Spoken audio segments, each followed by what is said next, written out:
Hey guys, welcome to the channel. Today we're going to be doing an oil change on my 2020 Durango. This one has the 3.6 liter V6.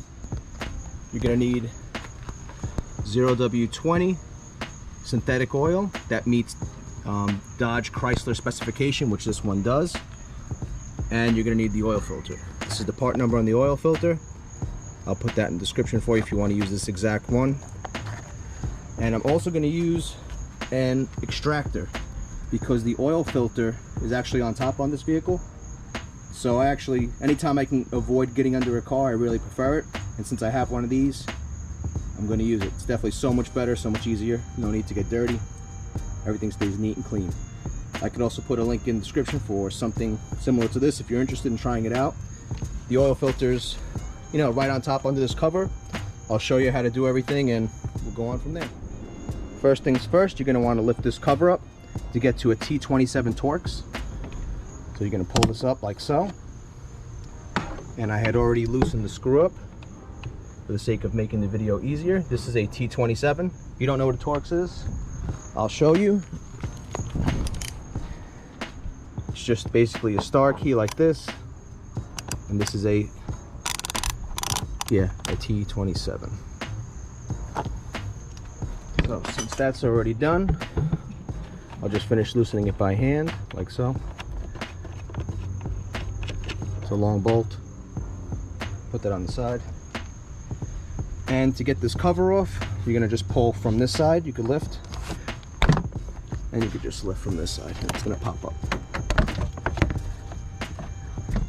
And then you'll see the little notches that it locks into. The other one's there. And there's one there and one there. So I'm going to put the cover off to the side. Now you have your oil filter, which is right here, right on top. So there's no need to go under the car. If you want to, you could do the drain plug, but in my case I'm going to use the extractor. It's easier. Recommended oil, like I said, is 0W20 for the 3.6 liter. It takes about 5.8 quarts of oil, by the way. And we're going to drain it right through the dipstick. So basically just going to pull a dipstick out and then feed the tube down here to drain. But first, let's get this oil filter out. I don't actually have the exact size tool for this, so I'm going to use a oil wrench, which will do the same job. So I'll show you which one I'm going to use. So I'm going to be using an oil wrench like this.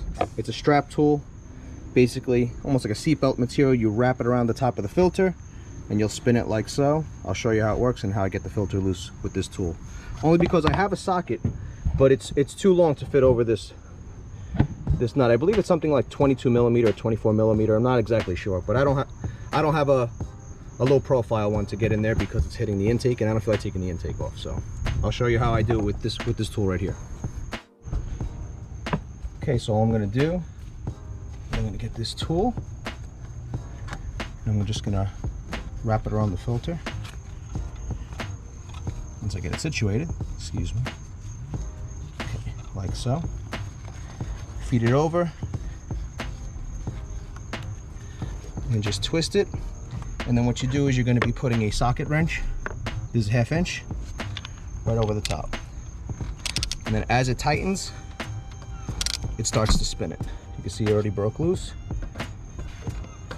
Then you can just pivot it around. Not hand tight, hand loose yet. Get this back on. This is probably going to be the most annoying part since I don't have the special little wrench to go on there. But that's alright. Just keep sliding it back and forth like so.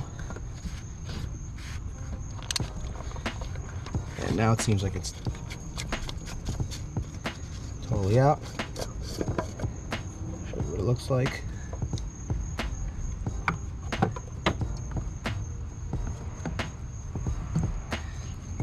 Let it drip out.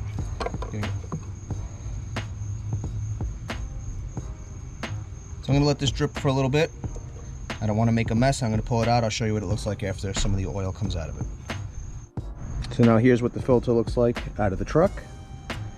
And what you're going to want to do is you're going to want to change this gasket out right here. They give you one with the new filter, so I'll show you what that looks like. I'm just going to place this down in a good spot so I don't make a mess. There we go. And I'll show you the new filter, what it looks like. Okay, so here is your new filter. It's the same exact size. Like I said, I'll show you the part number in the description. And this is the new gasket that you're going to put on the housing, so I'll show you how to do that. All you're going to do is just pull this up and out like so. And it goes like that. Then you're going to get this gasket right here, and you could use your bare hand and you could just roll it up like so. I'm trying to show you the best I can. There we go. You could just roll it up like so. You could use a little pick tool if you want. I did it by hand. And you're going to want to make sure that the new one is lubricated. I'll throw a little oil on it after, but for now, just for demonstration purposes, I'll show you. It's going to go back on like so, and you're going to want to make sure you get it in the correct spot, right back in this ring right here. It's actually getting full of oil as I put it on, but that's where it has to seat. The filter has a little hole that's got a little tab, and you're just gonna lock that in. Now your filter is good to go. We could actually reinstall this because we're gonna pump the oil out, so it doesn't matter. So we could finish this totally, pump the oil out, refill, and good to go. This method actually saves a lot of time using that extractor. Okay, so now I opened one of the oils. I coated this gasket as well, this O-ring. You see my fingers are full of oil. Go over that. And I also went over the gasket over here. That way it's nice and lubed up, ready to go. So all we got to do is put the oil filter back in the housing, tighten it back down. I'll use that same strap to go down. You just got to make sure that down in here that there's no gap between the oil filter and the housing. I'm not sure how well you can see that right now because it's getting a little dark on me. So I'm going to tighten this down and then we'll go on from there.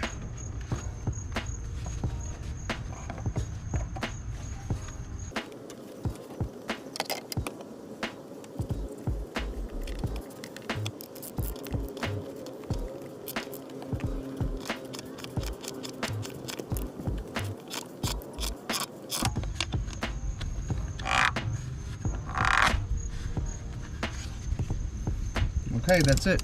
Nice and snug. Okay, so now we pulled our dipstick out and we run the tube all the way down to the bottom of the oil pan. It's hooked up to our extractor.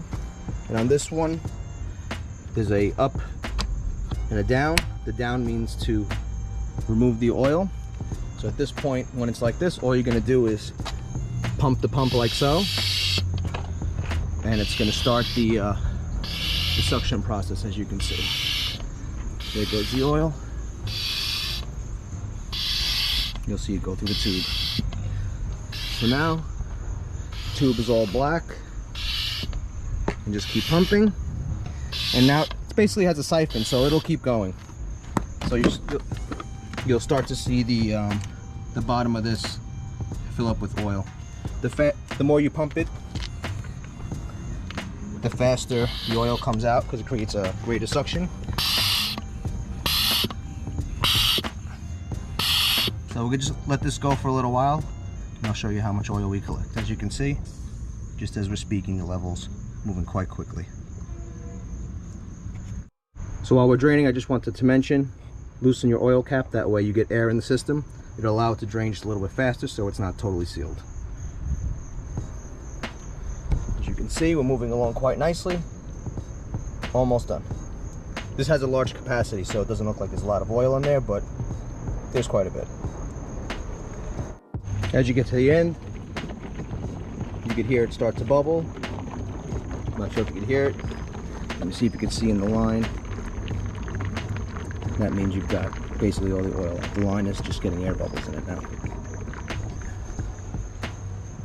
Wiggle the tube a little bit, just to make sure you're getting everything you need. Get it all out.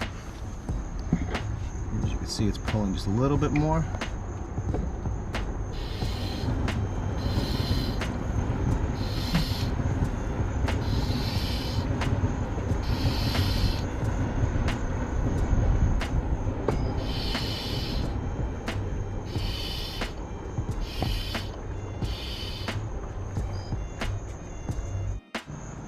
All right, so guys, that's pretty much all there is to it.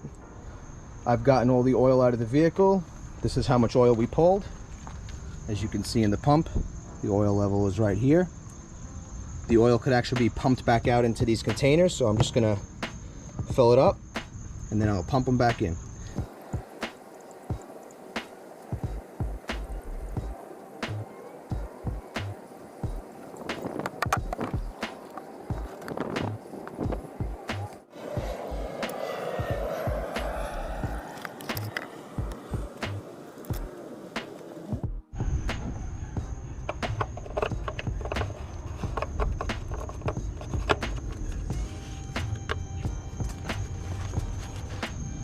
Just wanted to show you guys real quick how to pump it out. Same way you go in, flip your valve up, pull the trigger, and now you can see the oil is flowing in. And if it's about to fill up, just hit this thing back up, or actually down. That way you don't overflow your jug.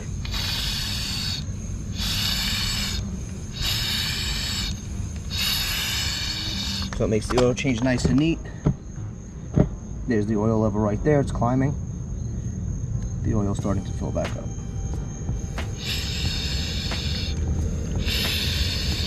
By pressurizing it, it just will help fill it up a little faster so you don't have to wait as long. But that's basically how it works. There's your oil level right there. And that's pretty much it, guys. Okay, so the last part of the process is resetting the oil light.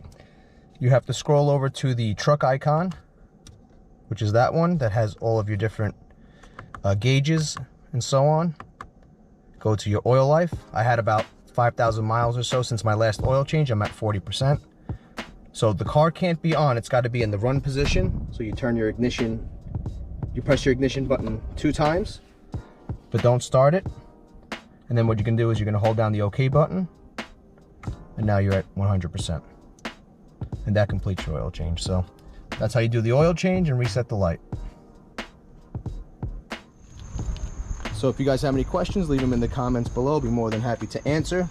I'll leave links for the products used to get the job done. Very simple. And it's a lot neater this way. So guys, thanks for watching. Take care and I'll see you next time.